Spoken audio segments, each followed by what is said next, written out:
Terus teman-teman ini juga membeli McFloat harganya 10.000. Kalau kita total sebenarnya kita itu hanya membayar 25.000 gitu kan. Tapi ternyata kalau kita perhatikan di struk itu uang yang kita keluarkan itu 27.500. Ada nih tambahan nilai 10% yang kita keluarkan atas makanan dan minuman yang kita beli itu. Nah, itu contoh yang pertamanya teman-teman. Contoh yang kedua ini masih mirip dengan contoh yang pertama. Untuk contoh yang kedua, operator next.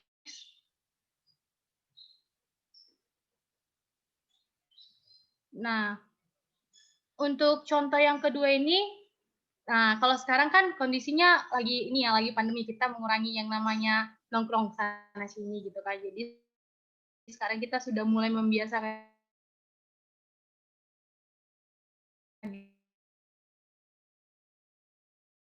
diri misalnya mengerjakan tugas itu di misalnya Alfamart kah atau Indomaret gitu kan.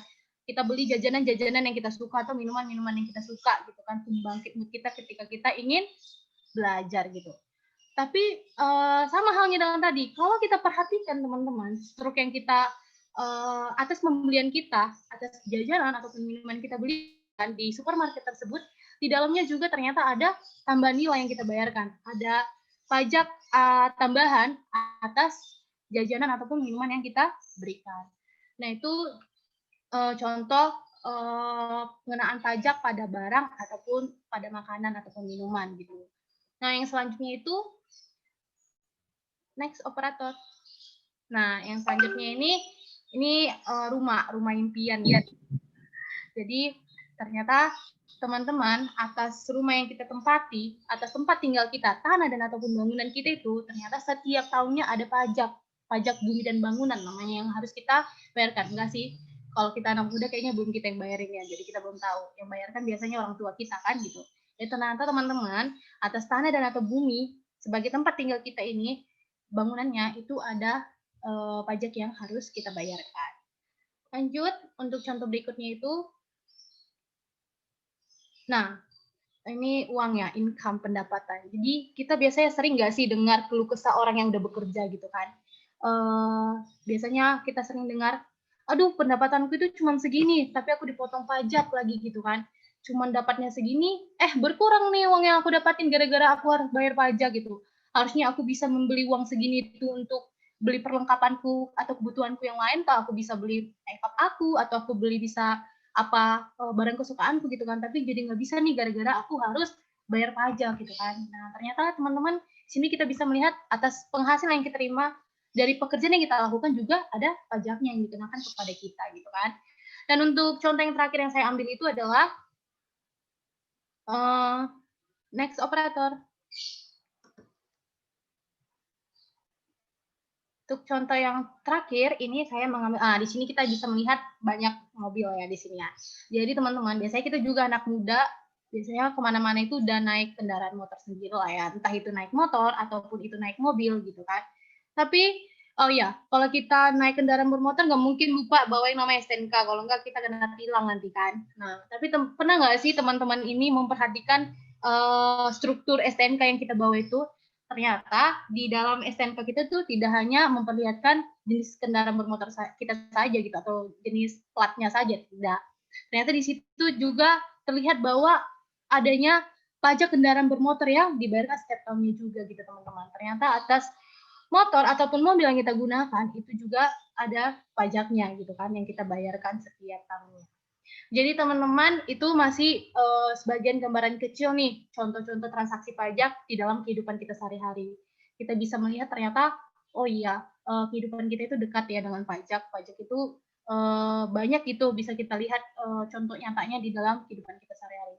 Dan kalau kita lihat tadi dari yang aku sebutin itu tadi ternyata kita bisa menarik kesimpulan pajak itu lebih ke arah adanya uang yang kita keluarkan gitu kan atau adanya penerimaan yang berkurang yang kita dapatkan karena adanya pajak yang harus kita bayarkan kan gitu kan.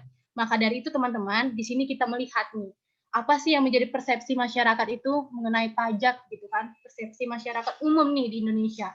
Nah, ternyata teman-teman kalau kita lihat persepsi masyarakat umum mengenai pajak itu lebih ke arah negatifnya. Di sini kita bisa melihat bahwa masyarakat umum itu masih lebih menganggap kalau pajak itu hal yang tidak menyenangkan, hal yang merugikan, hal yang memaksa, yang hanya memperkaya pejabat negaranya tapi mempersulit hidup rakyatnya gitu kan. Nah, itulah sebabnya kita boleh mengikuti webinar-webinar perpajakan ini supaya apa? Supaya perlahan-lahan persepsi yang ada di masyarakat mengenai pajak ini perlahan-lahan mulai menghilang gitu, mulai menjadi persepsi-persepsi yang positif mengenai pajak itu kan. Dan teman-teman, persepsi masyarakat mengenai pajak ini sebenarnya tidak benar juga gitu loh. Pajak itu bukan merupakan hal yang tidak menyenangkan, pajak itu bukan merupakan hal yang memaksa, pajak itu bukan merupakan hal yang hanya memperkaya pejabatnya tapi mempersulit hidup rakyatnya gitu kan. Kita bisa melihat itu dari definisi pajak itu sendiri. Nah, kalau kita lihat definisi pajak itu sendiri, next operator.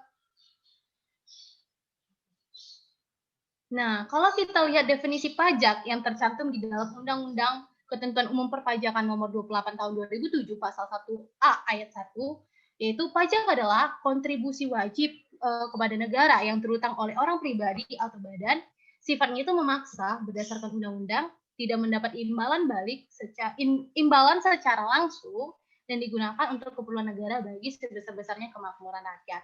Nah, kalau kita pilih-pilih ya teman-teman dari definisi pajak ini kita bisa melihat yang pertama di sini dikatakan pajak itu adalah kontribusi wajib kepada negara yang terutang oleh orang pribadi atau badan dan sifatnya itu memang memaksa. Tapi di sini kita lihat dikatakan bahwa dia itu berdasarkan undang-undang. Artinya pajak itu bukan merupakan keputusan satu pihak gitu kan. Bukan hanya peraturan mutlak dari pemerintah, melainkan sudah ada persetujuan kita sebagai rakyat terhadap pajak tersebut. Dengan disahkannya undang-undang berarti sudah ada persetujuan kita melalui DPR gitu kan, wakil rakyatnya. Ketika undang-undang perpajakan itu ingin dibuat gitu. Jadi artinya tadi pajak tadi bersifat memaksa tapi dia berlandaskan aturan gitu, bukan hanya memaksa yang sembraut gitu, yang tidak ada aturannya gitu. Terus kita tadi melihat persepsi masyarakat mengenai perpajakan itu merugikan gitu. Kenapa sih merugikan? Saya menilainya masyarakat di Indonesia ini menganggap pajak itu hal yang merugikan karena kita tidak merasa ada imbalan langsung yang kita dapatkan gitu kan. Berbeda dengan halnya ketika misalnya kita melakukan ini ya, memarkirkan kendaraan bermotor kita nih. Kita juga ada bayar gitu kan, ada bayar uang. Itu namanya retribusi teman-teman gitu kan. Nah, ketika kita bayar itu kita langsung dapat imbalannya. Imbalannya apa? Motor kita dirapiin gitu kan, kita mau nyebrang jalan dibantuin gitu kan. Jadi kita merasa, oh iya, atas uang yang kubayarkan itu ada loh yang imbalan yang kudapat gitu. Nah, kita merasa pajak ini merupakan hal yang merugikan karena kita tadi nggak merasa ada manfaat. Tapi ternyata itu salah kan teman-teman. Kalau kita lihat dari definisinya aja, kita bisa melihat kalau pajak itu ternyata mendapat imbalan tetapi tidak secara langsung. Maksudnya tidak secara langsung itu apa? Artinya pengenaan pajak itu manfaatnya itu tidak dikenakan plek langsung ke individu per individu. Enggak. Jadi dia manfaat pajak itu dikenakan secara universal. Yang dapat itu secara umum gitu. Masyarakat banyak yang dapatkan. Nyambung dengan ininya, tujuannya yaitu digunakan untuk keperluan negara bagi sebesar-besarnya kemakmuran rakyat. Jadi inti dari pajak ini adalah untuk keperluan negara bagi sebesar-besarnya kemakmuran rakyat. Nah, teman-teman, selanjutnya kita akan membahas lebih lanjut apa sih gitu imbalan secara tidak langsung itu yang kita dapatkan dari pajak itu gitu kan. Di sini saya juga memberikan manfaat pajak itu dalam gambaran umumnya gitu ya, biasa kita nikmati di dalam kehidupan kita sehari-hari, tapi kita nggak merasa kita mendapatkannya gitu loh. Nah, yang pertama itu terkait dengan infrastruktur dan fasilitas umum. Jadi teman-teman atas jalan raya, jalan tol, bangunan sekolah, bangunan ibadah, gitu kan, rumah sakit, yang boleh kita nikmati sebagai fasilitas umum yang mempermudah kita dalam melakukan aktivitas kita, semisal jalan tol mempermudah kita untuk berpindah dari suatu kota ke kota lain gitu, mempercepat kita gitu kan. Nah, itu semuanya dari mana dananya? Ternyata dananya itu semua dari pajak, teman-teman gitu. Sama halnya untuk contoh yang kedua manfaatnya itu adalah fasilitas pendidikan. Jadi bantuan-bantuan yang boleh diterima oleh siswa yang kurang mampu di Indonesia ini atau bantuan-bantuan operasional yang boleh diterima sekolah untuk menunjang berjalannya proses pendidikan yang baik guna menciptakan generasi muda yang bagus juga kan untuk masa depan Indonesia. Itu semua dananya diperlukan dari mana? Itu semua dananya digunakan dari dana pajak juga, teman-teman. Sama halnya juga dengan fasilitas kesehatan. Jadi jika teman-teman sekarang ini bisa menikmati fasilitas Kartu Indonesia Sehat atau BPJS, nah itu yang memudahkan kita, artinya mengurangi biaya kita ketika kita memerlukan fasilitas kesehatan, itu semua dananya dari mana? Dananya itu juga dari pajak, teman-teman. Sama halnya juga keamanan dan ketertiban. Jadi terkait sarana dan prasarana ataupun orang-orang yang berperan dalam keamanan dan ketertiban di Indonesia ini, atau misalnya untuk beli alat-alat perang ataupun alat-alat pembantu keamanan ataupun juga semisalnya untuk menggaji para aparatur negara di bidang keamanan dan ketertiban seperti TNI Polri, itu dari mana dananya kita bisa membiayai itu semua? Dananya itu dari pajak, teman-teman.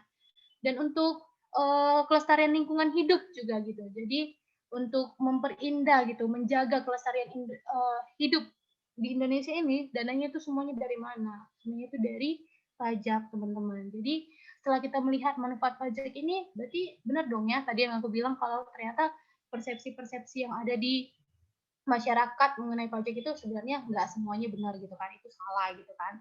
Kenapa? Ternyata banyak loh dampak positif yang diberikan oleh pajak ini kepada kita gitu kan. Dan dari sini juga kita bisa melihat ternyata pajak itu penting nggak sih?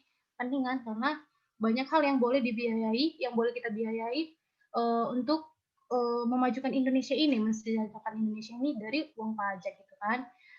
Inilah salah satu fungsi pajak itu tadi teman-teman, namanya fungsi budgeter. Jadi berguna untuk membiayai keperluan-keperluan yang diperlukan oleh negara gitu. Dan selanjutnya nanti kita akan berbincang-bincang nanti mendengarkan perbincangan mengenai apa sih lebih dalam mengenai pajak, seberapa penting pajak itu gitu. Apa sih kontribusi yang boleh kita berikan nanti demi menunjang tercapainya Indonesia yang sejahtera gitu kan. Nah, selanjutnya itu nanti akan dipaparkan oleh rekan saya. Terima kasih. Terima kasih Karika. Baik, tadi udah dijelasin ya teman-teman ya. Tadi udah dijelaskan pengertian pajak, ada contoh-contoh transaksi pajak, ada manfaat pajak juga. Mungkin teman-teman bakal lebih penasaran lagi ya tentang materi kita selanjutnya, yaitu seberapa pentingnya pajak untuk negeri kita. Langsung aja, waktu dan tempat saya persilakan untuk narasumber kedua, Kak Astri, waktu dan tempat dipersilakan. Baik, Zikri, terima kasih atas waktunya. Sebelum saya lanjutkan, terlebih dahulu saya akan memperkenalkan diri saya. Nama saya Astri Tristiani Fadilah, mahasiswa semester 5 Politeknik Keuangan Negara STAN, program studi Diploma 3 Pajak. Jadi di sini saya akan menjelaskan seberapa pentingnya pajak untuk negara kita. Tadi sudah dijelaskan tentang pengertian pajak, manfaat-manfaat pajak yang dapat kita rasakan. Jadi di sini saya akan menjelaskan tentang pentingnya pajak untuk negara kita. Next.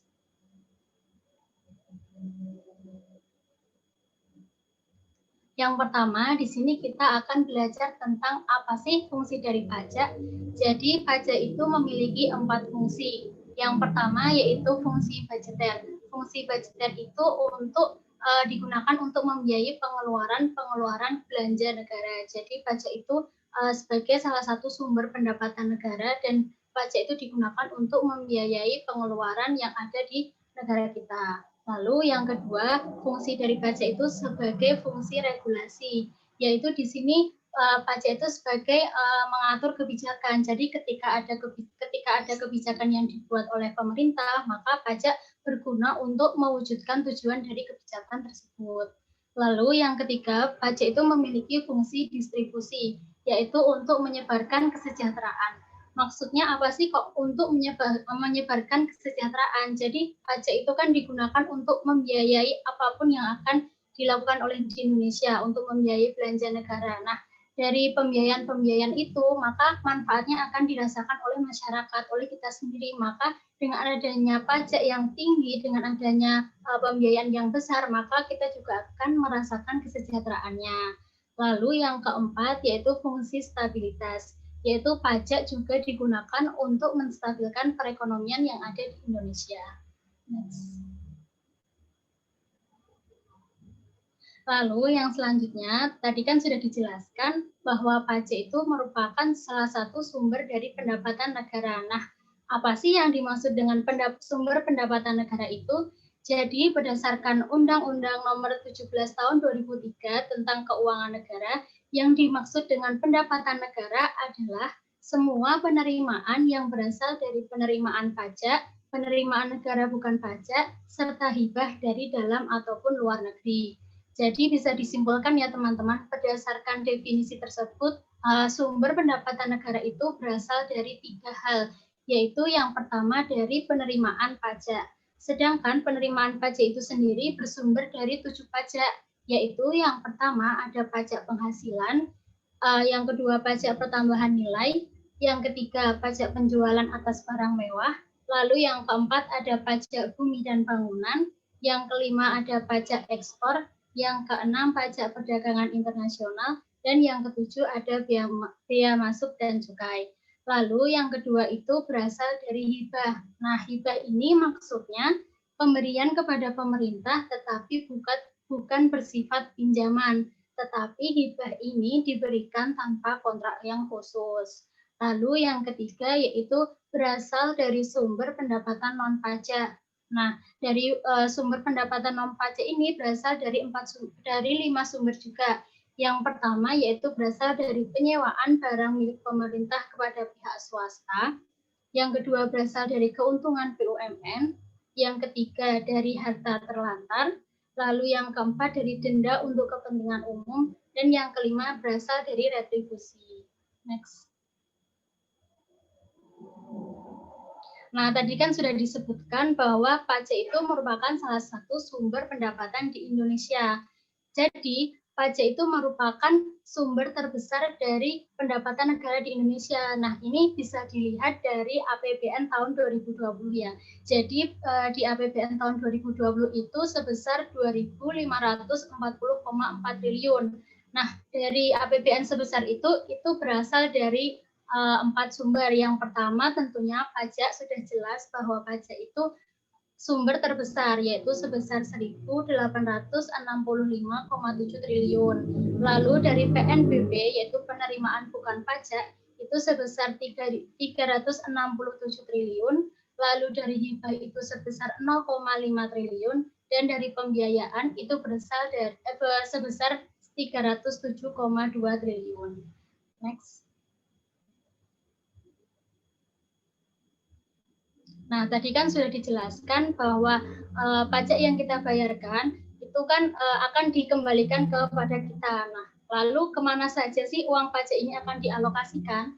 Jadi begini teman-teman, 1 juta uang pajak yang kita bayarkan itu akan dialokasikan terhadap 2 hal, yaitu belanja pemerintah pusat dan belanja kepada daerah. Nah, untuk transfer ke daerah sendiri itu sebesar Rp335.933 dan itu nanti untuk transfer ke daerah akan terbagi lagi ke dalam dana desa, dana alokasi umum dan lain-lainnya. Nah, sedangkan sisanya itu akan dialokasikan terhadap pembelanjaan untuk pemerintah pusat. Nah, untuk pemerintah pusat itu sendiri akan terbagi ke dalam 11 hal. Yang pertama yaitu untuk pelayanan umum sebesar Rp210.206. Lalu untuk keagamaan itu sebesar Rp4.120. Untuk ketertiban dan keamanan itu sebesar Rp58.092. Lalu untuk ekonomi itu sebesar Rp158.303. Untuk pertahanan itu sendiri sebesar Rp44.057. Lalu untuk hal pariwisata itu sebesar Rp2.166. Lalu untuk perumahan dan fasilitas umum itu sebesar Rp10.776. Lalu untuk perlindungan sosial itu sebesar Rp81.589. Dan sedangkan untuk pendidikan itu sebesar Rp62.041. Lalu untuk kesehatan sebesar Rp25.501. Dan untuk perlindungan lingkungan hidup itu sebesar Rp7.216. Jadi seberapa besar uang pajak yang kita bayarkan, meskipun itu mungkin hanya 50.000 ataupun berapa, tidak sampai 1 juta, itu nanti tetap akan dialokasikan dengan baik dalam hal-hal tersebut. Jadi kita sebagai generasi muda, misalkan sudah memiliki kewajiban untuk membayar pajak, itu nanti jangan khawatir seperti persepsi negatif yang dijelaskan oleh Kak Rifka tadi, memperkaya pejabat sendiri. Nah, itu salah ya. Sebenarnya pajak yang kita bayarkan itu nanti akan dialokasikan dengan baik oleh pemerintah dan itu nanti manfaatnya akan kembali ke kita masing-masing. Next. Lalu kita sebagai generasi muda, apa aja sih kontribusi kita dalam perpajakan? Apa aja yang bisa kita lakukan dalam mendukung perpajakan di Indonesia ini? Jadi tentunya yang pertama, kita sebagai generasi muda itu harus sadar akan pajak. Kenapa kok harus sadar akan pajak? Jadi ketika kita sudah memiliki kesadaran untuk membayar pajak, maka kita akan memiliki rasa tanggung jawab. Dengan adanya rasa tanggung jawab itu, maka kita tidak akan merasa terpaksa untuk membayar pajak, melainkan kita merasa senang ketika kita bisa membayar pajak, maka berarti kita bisa membantu Indonesia untuk menjadi lebih maju lagi. Lalu yang kedua, kontribusi kita juga bisa sebagai pengontrol. Maksudnya apa kok sebagai pengontrol? Jadi pemerintah kan selalu memberikan kebijakan, selalu membuat kebijakan. Nah, kita sebagai generasi muda itu bisa melakukan seperti halnya misalkan kebijakan yang dibuat oleh pemerintah itu kok sepertinya menguntungkan bagi kita. Maka kita sebagai generasi muda itu harus mendukung untuk mensukseskan kebijakan tersebut. Tetapi kok ketika kebijakan yang dibuat oleh pemerintah itu terlihat merugikan bagi kita, bagi masyarakat, maka kita sebagai generasi muda bisa memberikan solusi terbaik, solusi yang baik untuk pemerintah sehingga bisa membuat kebijakan yang lebih baik lagi. Tetapi ketika kita menyampaikan aspirasi kita, solusi kita harus tetap dengan cara yang baik, tidak ugal-ugalan ataupun nantinya bisa menimbulkan kegaduhan. Lalu yang ketiga, sebagai fasilitator. Maksudnya apa? Jadi sebagai fasilitator itu kita sebagai generasi muda memfasilitasi atau bisa juga dengan memberikan wadah kepada kita dan teman-teman untuk memberikan ataupun menyalurkan informasi tentang perpajakan. Misalnya kita sebagai misalkan mahasiswa nih, nah kita bisa juga membuat acara webinar tentang perpajakan ataupun mengadakan lomba-lomba tentang perpajakan bagi anak-anak SMA. Lalu yang keempat itu sebagai pelopor. Jadi sebagai generasi muda kita harus mempelopori dan membangkitkan semangat generasi muda ini untuk patuh terhadap pajak, untuk sadar terhadap pajak, dan untuk peduli terhadap pajak. Sehingga kita bisa bersama-sama berkontribusi kepada negara melalui perpajakan dengan baik. Kalau misalkan contoh gampangnya di kehidupan nyata itu seperti pastikan teman-teman semua di rumah punya kendaraan bermotor ya. Nah, itu kita bisa membantu ataupun mengingatkan orang tua kita di dalam jangan lupa ya Pak, Bu, untuk membayar pajak kendaraan bermotor ataupun jangan lupa untuk membayar pajak bangunan terhadap rumah kita. Begitu ya teman-teman. Next. Nah, selain dari 4 hal yang tadi, kita juga bisa ikut berkontribusi dalam perpajakan itu dengan memiliki NPWP. Jadi NPWP ini diatur dalam Undang-Undang Nomor 16 Tahun 2009. Terus misalkan nih banyak kan yang nanya apa mahasiswa itu harus wajib ataupun bisa memiliki NPWP. Jadi di sini ada ketentuannya. Jadi berdasarkan batasan PTKP ataupun penghasilan tidak kena pajak di atas 4,5 per bulan, 4,5 juta per bulan ataupun 54 juta per bulan itu wajib untuk membayar pajak. Tetapi ketika penghasilan kita tidak sebatas itu, maksudnya di bawah 4,5 juta per bulan, maka kita bagi kita yang memiliki NPWP itu tidak membayar pajak, tetapi hanya melaporkan saja dengan nihil. Jadi begitu ya teman-teman. Jadi jangan takut kok, nanti ketika aku memiliki NPWP, nanti aku harus membayar pajak. Padahal dengan persepsi seperti itu belum tentu benar. Jadi ketika kita sudah memiliki NPWP, terus penghasilan kita belum mencapai 4,5 juta per bulan, itu kita tidak wajib untuk membayar pajak. Hanya wajib melaporkan saja dengan nihil. Next.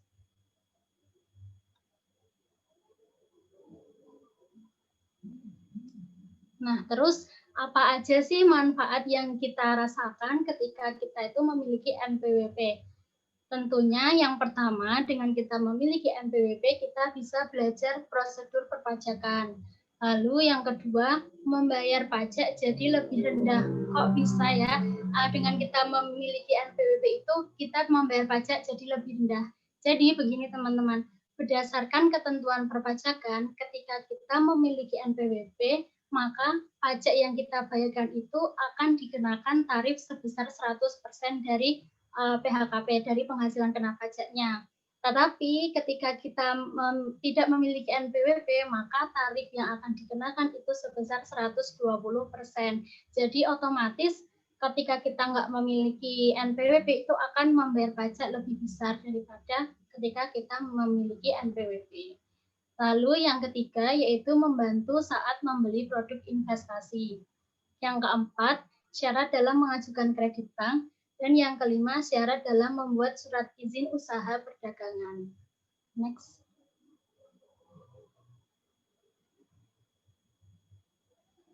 Nah, terus bagi teman-teman yang ingin tahu gimana sih caranya membuat NPWP, yang itu sangat mudah ya membuatnya. Kalau sekarang sudah bisa secara online, jadi nggak perlu ke KPP, ke kantor Pratama, ke kantor pelayanan pajak, nggak perlu. Kita bisa melakukan pendaftaran NPWP ini secara online.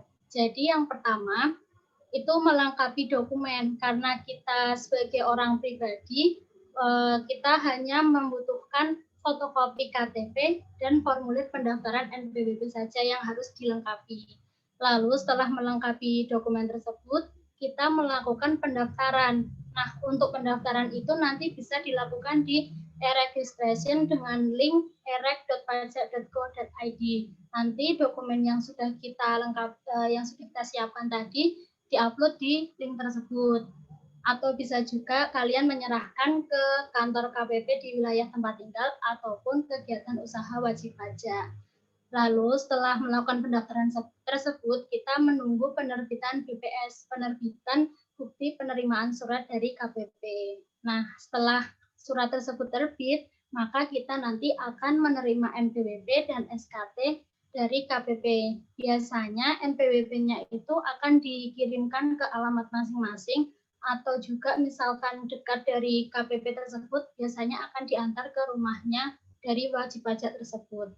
Jadi gampang kan teman-teman buat mendapatkan NPWP. Jadi teman-teman jangan takut buat daftar NPWP, buat mendapatkan NPWP, dan jangan takut ketika nanti sudah memiliki NPWP itu nanti disuruh bayar pajak, karena mayoritas kan kita sebagai mungkin anak SMA ataupun mahasiswa kan penghasilannya mungkin belum mencapai 4,5 juta ya, jadi nanti kita tidak akan dikenakan pajak, tetapi kita hanya melaporkan saja dan disertai dengan nihil. Itu teman-teman.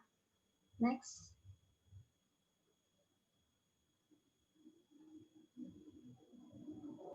Next.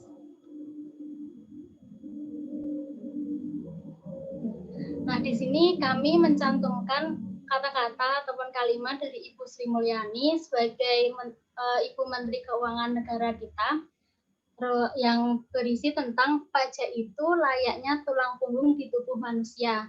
Kalau Republik ini ingin bergerak, berdiri tegak, dihormati rakyatnya, dan disegani, maka harus ditopang dengan tulang punggung yang kuat.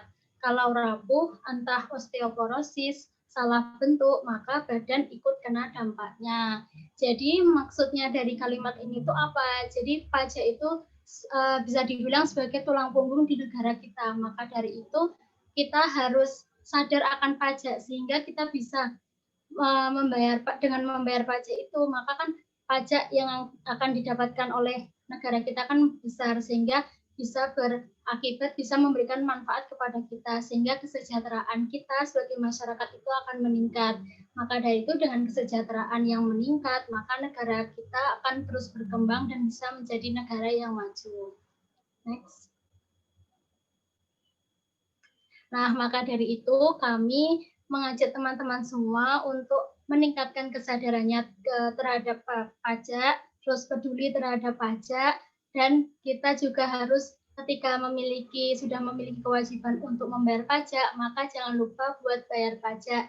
Jangan sampai kita menjadi free rider ya, maksudnya free rider itu sebenarnya kita itu mampu untuk membayar pajak, tapi dengan sengaja kita seolah-olah aku nggak tahu kok tentang pajak, terus berpikiran aku juga nggak mau mengeluarkan uangku untuk membayar pajak, paling nanti juga dikorupsi. Nah, jangan sampai ya punya pemikiran seperti itu, karena sudah kita ketahui bersama bahwa seberapa besar pun pajak yang kita bayarkan itu pasti akan dialokasikan dengan baik ke seluruh hal yang akan diperlukan oleh Indonesia. Jadi dengan kita semua membayar pajak, manfaat dari pajak itu akan kembali ke diri kita sendiri.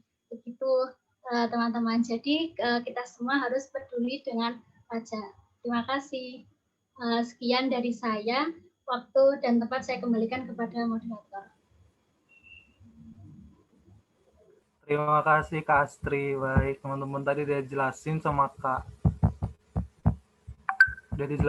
Astri tentang fungsi pajak, terus kemudian bahwa pajak itu merupakan pendapatan negara terbesar di Indonesia, terbukti pada APBN. Terus dia juga ada berikan ilustrasi pajak 1 juta itu untuk apa aja sih. Jadi teman-teman pasti bakal lebih tahu sebenarnya pajak yang kita bayar itu emang fungsinya itu banyak banget teman-teman. Dan itu kembali lagi ke untuk kita dan buat rakyat Indonesia. Terus sebagai generasi muda, tadi Kak Astri juga udah maparin kontribusi nyata apa sih yang bisa kita berikan agar kita sebagai generasi muda yang masih belum wajib membayar pajak, tapi tetap bisa ikut sadar pajak. Kemudian dia juga ada memberikan quote dari Ibu Sri Mulyani. Pasti keren banget teman-teman. Itu teman-teman pemaparan materi dari kedua narasumber kita. Pastinya semoga ini bisa menjawab kepenasaran teman-teman tentang pajak. Pastinya juga teman-teman masih ada ini nih pertanyaan-pertanyaan nih yang ingin ditanyakan oleh kedua narasumber kita nih. Jadi kita bakal buka sesi tanya jawab. Untuk pertanyaan sendiri, silakan chat di kolom chat. Kemudian kita bakal buka beberapa pertanyaan terlebih dahulu. Langsung aja teman-teman yang ingin bertanya.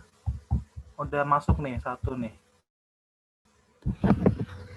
Oke, langsung aja buat Kak Ripka sama Kak Astri nih, ada bertanya. Salah seorang teman saya yang mempunyai mans.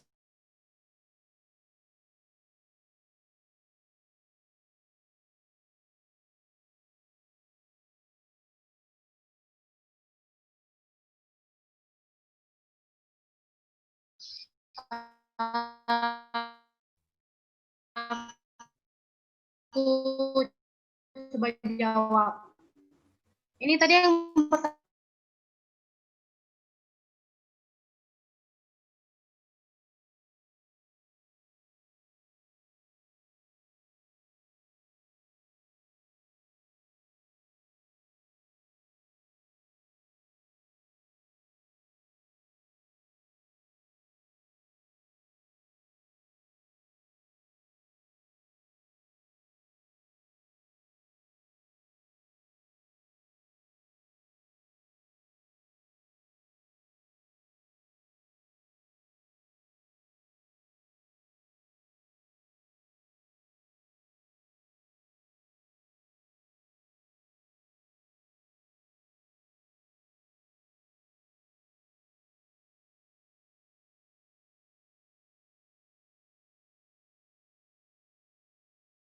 Itu salah ya pengertian seperti itu, karena berdasarkan ketentuannya, berdasarkan batasan PTKP, jadi ketika kita memiliki penghasilan kurang dari 4,5 juta per bulan atau 54 juta per tahun, maka kita itu tidak wajib untuk membayar pajak, tetapi tetap wajib untuk melaporkan dan itu diketahui dan ditulis dengan detail. Jadi seperti itu. Jadi peraturannya itu memang wajib ketika kita memiliki NPWP itu wajib untuk membayar pajak, tetapi ada ketentuan lain yang menyebutkan bahwa batasannya itu 4,5 juta per bulan atau 54 juta per tahun. Itu ketika melebihi batas tersebut maka wajib untuk membayar pajak. Tapi kalau belum melebihi batas tersebut maka kita tidak membayar pajak, tetapi hanya melaporkan saja. Seperti itu. Kemudian Terima kasih.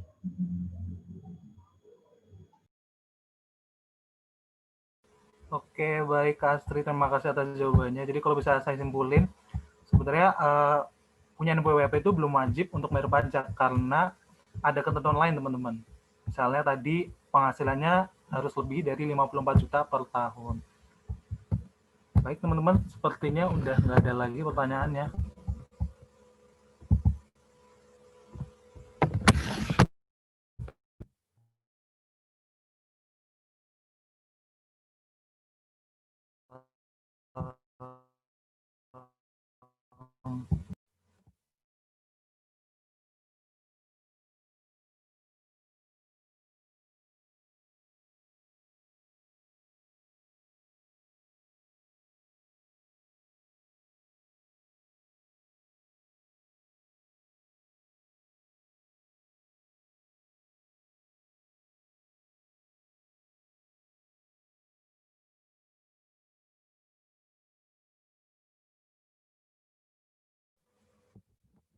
Oke, ada pertanyaan lagi nih dari Agus, pertanyaan ketiga.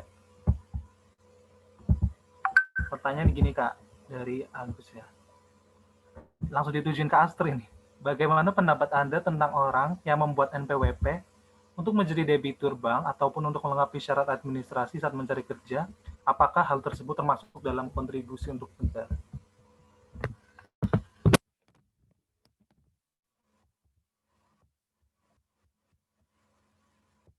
Gimana? Dari Karika atau Kak Astri yang ingin jawab? Coba ya dari aku.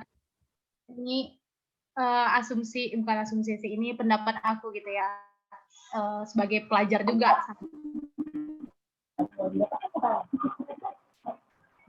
Nah, ini pertanyaan dari Agus Nurdin. Mau tanya dong, ini ke Astri ya, dibilang, tapi nggak apa-apa. Coba ya kasih pendapat gimana. Gimana pendapat Anda tentang orang yang membuat NPWP untuk menjadi debitur bank atau syarat administrasi untuk menjadi kerja? Apakah hal tersebut termasuk kontribusi untuk negara? Nah, kontribusi untuk negara sebenarnya kita berkontribusi pasti itu kita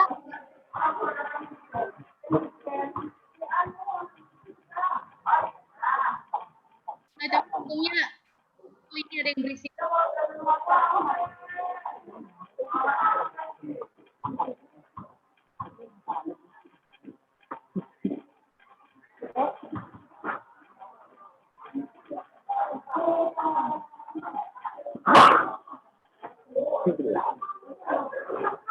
Gimana nggak bisa diinin dulu? Apa ini ya? Nah, ya. Makasih. Nah, ulang ya. Tadi bertanya di sini gimana sih pendapat Anda tentang orang yang membuat NPWP untuk menjadi debitur bank ataupun untuk melengkapi syarat administrasi saat mencari kerja? Apakah itu termasuk kontribusi untuk negara gitu kan? Nah, kalau menurut saya pribadi itu kita berkontribusi langsung itu ketika memang sudah ada uang yang kita bayarkan gitu loh. Sudah ada memang kewajiban perpajakan itu sudah ada untuk kita gitu. Artinya ketika kita punya NPWP sekaligus kita sudah punya kewajiban untuk membayar pajak gitu kan. Kalau ini dibilang kontribusi, menurut saya sih belum kontribusi karena kontribusi tapi sifatnya itu kayak mana ya? Dia itu membuatnya itu bukan karena kesadaran gitu kan. Untuk apa ya? Dia itu punya maksud ya untuk menjadi debitur bank, artinya dia boleh boleh mendapat pinjaman dari bank gitu kan atau melengkapi administrasi saja saat bekerja. Tapi teman-teman, itu semua merupakan cara negara nggak sih untuk kita itu, karena jujur aja teman-teman kesadaran pajak di Indonesia ini masih lemah. Jadi itu merupakan gimana ya? Cara negara gimana kita bisa berkontribusi awalnya gitu. Jadi kan yang seperti di sini buat untuk melengkapi syarat administrasi saat bekerja. Nantinya berarti tujuan jangka panjang negara itu apa? Artinya ketika penghasilan teman-teman semua ini sudah melebihi dari jumlah yang seharusnya dibayarkan, jumlah pajak penghasilan tidak kena pajak gitu kan, berarti akan ada pajak teman-teman gitu kan. Jadi artinya jangka panjangnya nanti berdampak positif bagi negara kita ini dengan adanya apa? Adanya pajak yang kita terima gitu dari teman-teman yang sudah bekerja. Jadi itu teman-teman saya ralat tadi, itu termasuk ya kontribusi nantinya, jangka panjang itu bakalan jadi kontribusi. Dan itu dibuat misalnya ada persyaratan membuat NPWP dulu sebelum kita menjadi debitur bank ataupun untuk melengkapi syarat kita untuk mencari bekerja, itu merupakan salah satu apa ya, wujud negara kita untuk membuka pikiran kita, ternyata pajak itu penting banget gitu. Tapi kita punya kesadaran itu lemah gitu loh. Jadi secara kasarnya dibilang itu paksaan gitu loh, kayak dia paksa dulu, tapi kan perlahan-lahan kan muncul menjadi kesadaran pribadi nantinya gitu kan teman-teman. Jadi intinya itu jangka panjang nanti dia akan merupakan kontribusi bagi negara kita kalau menurut saya begitu. Gimana kira-kira, bisa diterima atau tidak? Oke, baik. Jadi jawaban dari Kak Ripka, menurut Kak Ripka ini merupakan kontribusi negara dalam jangka panjang. Semoga bisa menjawab ya dari Agus. Oke teman-teman, itu sesi pertanyaan kita. Kita lanjut ke sesi selanjutnya, yaitu pembacaan kesimpulan. Oke, akan saya simpulkan materi dari yang telah disampaikan oleh kedua narasumber kita. Jadi pajak ini merupakan kontribusi wajib kepada negara yang bersifat memaksa, yang diatur oleh undang-undang dengan mendapatkan imbalan sari dalam, yang digunakan untuk keperluan negara bagi sebesar-besarnya. Sudah dijelaskan tadi ada contoh-contoh transaksi pajak, yaitu pertama ada saat kita membeli makanan minuman pada resto, dikenakan pajak restoran. Kemudian saat belanja di supermarket, dikenakan pajak pertama nilai.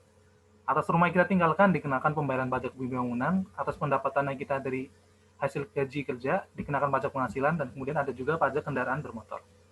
Manfaat pajak sendiri adalah infrastruktur dan fasilitas umum, fasilitas pendidikan, fasilitas kesehatan, keamanan, ketertiban, dan kelestarian lingkungan hidup. Kemudian dijelaskan juga fungsi-fungsi pajak, yaitu membiayai pengeluaran, mengatur kebijakan, mensejahterakan masyarakat, menstabilkan perekonomian. Kemudian tadi ada ilustrasi pajak kita itu untuk apa sih? Ilustrasinya adalah 1 juta. Dijelaskan bahwa pajak kita itu untuk transfer daerah, pelayanan umum, ekonomi, pertahanan, pariwisata, ketertiban dan keamanan, keagamaan, pendidikan, perlindungan lingkungan hidup, kesehatan, perlindungan sosial, dan perumahan dan fasilitas umum. Kemudian yang terakhir adalah apa kontribusi nyata kita sebagai generasi muda.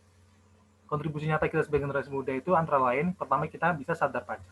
Kedua, mengontrol kebijakan baru. Kemudian ketiga, memfasilitasi atau memberikan informasi dan edukasi untuk teman-teman seumur kita ataupun orang yang lebih tua. Keempat, sebagai pelopor. Dan kelima, dengan memiliki NPWP. Seperti yang tadi dijelaskan juga, ada quotes dari Ibu Sri Mulyani, pajak itu layaknya tulang punggung di tubuh manusia. Kalau Republik ini ingin bergerak, berdiri tegak, dihormati rakyatnya, disegani, maka harus dibopong dengan tulang punggung yang kuat, yaitu dengan sadar pajak. Jadi buat teman-teman semua mulai dari sekarang ya, sadar bahwa pajak itu memang sangatlah penting. Bahkan fungsi pajak sendiri itu bakal balik lagi ke kita diri sendiri, ke masyarakat Indonesia. Banyak cara kontribusi nyata bagi kita generasi milenial, walaupun belum berkewajiban membayar pajak, kita bisa melakukan dari mulai dengan sebagai pelopor, dengan memberikan informasi dan edukasi kepada orang-orang yang masih belum paham betul dengan pajak. Kalau bukan dari kita, siapa lagi? Oke teman-teman, itu kesimpulan dari materi yang telah disampaikan oleh kedua narasumber kita. Selanjutnya bakal ada sesi foto bersama. Oke teman-teman, kepada teman-teman yang berkenan boleh menyalakan kameranya. Dan kepada operator agar bersiap.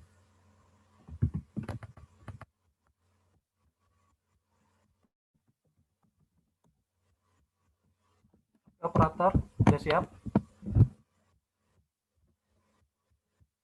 Oke.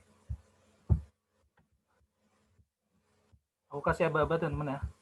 3, 2, 1 ya. Kita foto 3 kali. Oke. 3, 2, 1.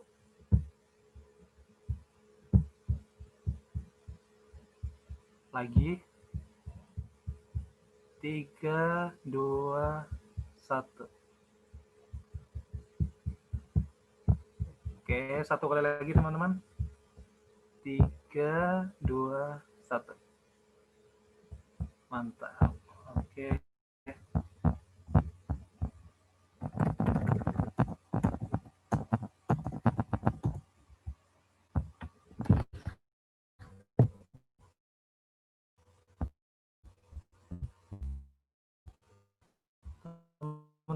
teman-teman kita masih belum lagi, yaitu kuis kecil-kecilan. Link feedback teman-teman. Jadi itu link sebagai evaluasi kita, sebagai evaluasi dari teman-teman atas jalannya acara kita. Boleh di-share link ininya, evaluasinya, Kak Panitia?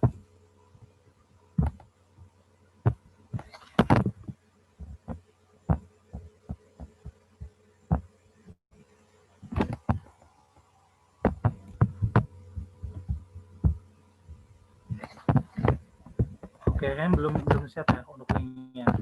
Kita lanjut kuis dulu teman-teman ya. Operator boleh share screen kuisisnya. Jadi teman-teman ini kuisnya berhadiah untuk 2 pemenang.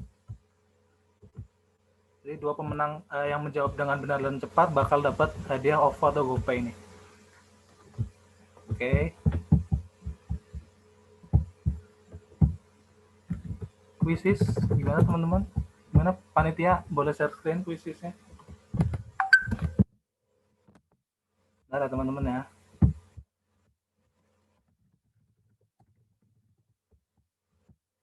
Oke.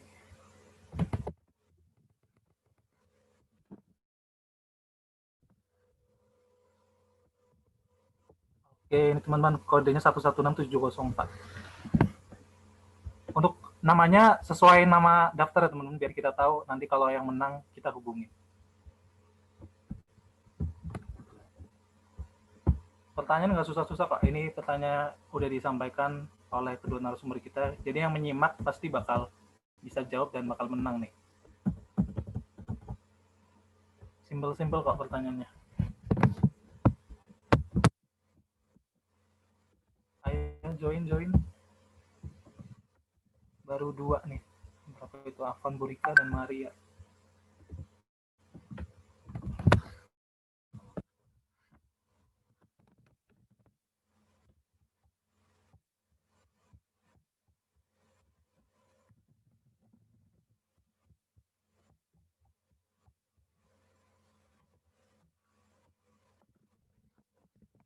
Kodenya 116704. 116704. Baru 5.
Tunggu ya.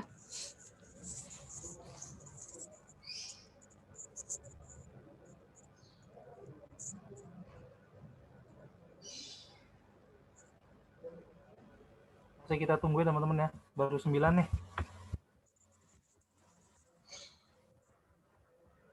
Ayo.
start 14 lebih 10 ya, biar lebih ramai nih. Soalnya 2 pemenang bakal dapat GoPay atau OVO. Jadi buat yang belum join langsung aja join. Pertanyaan nggak susah kok teman-teman, simple aja. Nggak bakal yang nguras pikiran banget. Quizzes nggak perlu download aplikasinya teman-teman, bisa di web langsung. Udah 11.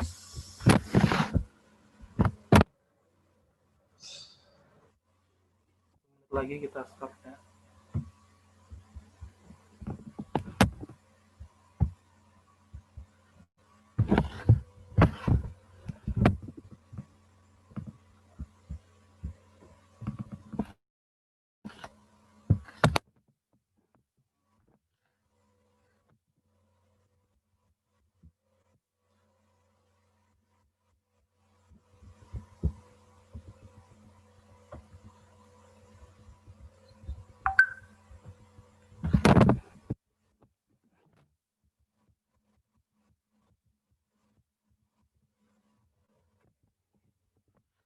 Ini udah nggak ada lagi nih yang mau join nih.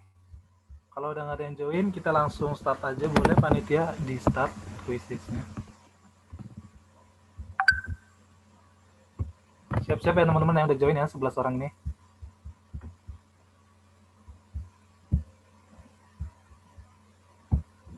Oke.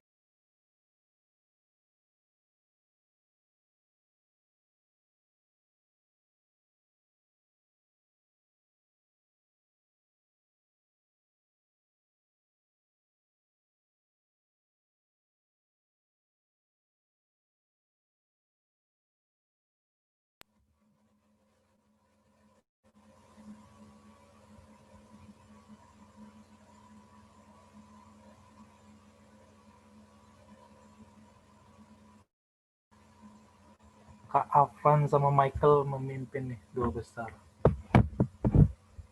Oke, Putri, Yusul.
Udah selesai ya? Udah semua ya? Kita udah dapat pemenangnya nih, 2 besar. Tadi kan udah ngomong ya? Yang menang cuma 2 besar. Jadi buat Kak Afan sama Kak Michael Manalu. Ini top 2-nya nih. Untuk Kak Afan dan Kak Michael, selamat. Nanti kita bakal hubungin buat hadiah lebih lanjutnya. Terima kasih teman-teman semua yang sudah berpartisipasi dalam kuis kita. Semoga bisa membantu dikit nginget-nginget materi yang tadi udah disampaikan pemateri kita. Oke. Oh, masih belum selesai nih ternyata. Tapi Kak Afan sama Michael masih top 2 nih. Kita tunggu dulu yang belum selesai, barangkali bisa menyusul.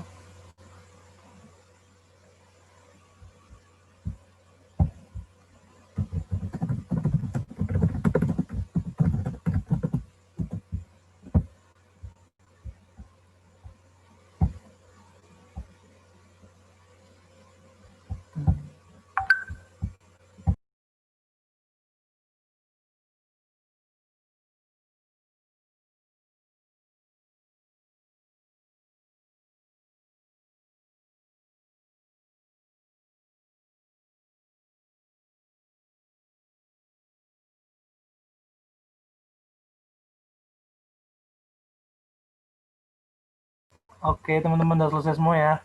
Tetap top 2-nya tetap Kak Afan sama Michael yang memimpin. Terima kasih buat teman-teman yang udah ikut berpartisipasi dalam kuis kita. Oke, teman-teman, kita udah dalam penghujung acara. Gak terasa udah 1 jam lebih kita mengikuti acara webinar pada hari ini. Terima kasih teman-teman yang udah datang dan sudah meramaikan dan sudah mendengarkan materi dari narasumber kita. Marilah kita berdoa bersama mengucapkan syukur kepada Tuhan atas kelancaran acara kita pada hari ini. Berdoa sesuai agama dan kepercayaan masing-masing, berdoa dipersilahkan.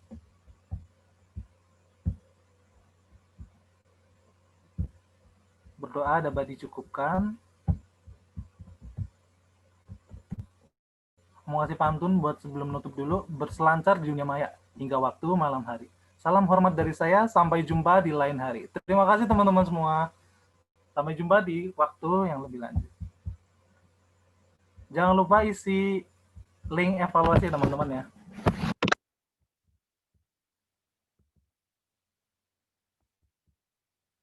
Saya up kembali link evaluasinya.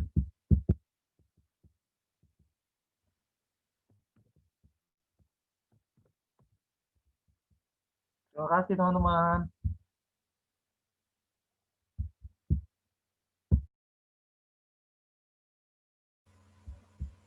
Sekarang kapan buka Kak? Kak Rifka barangkali tahu Kak Rifka?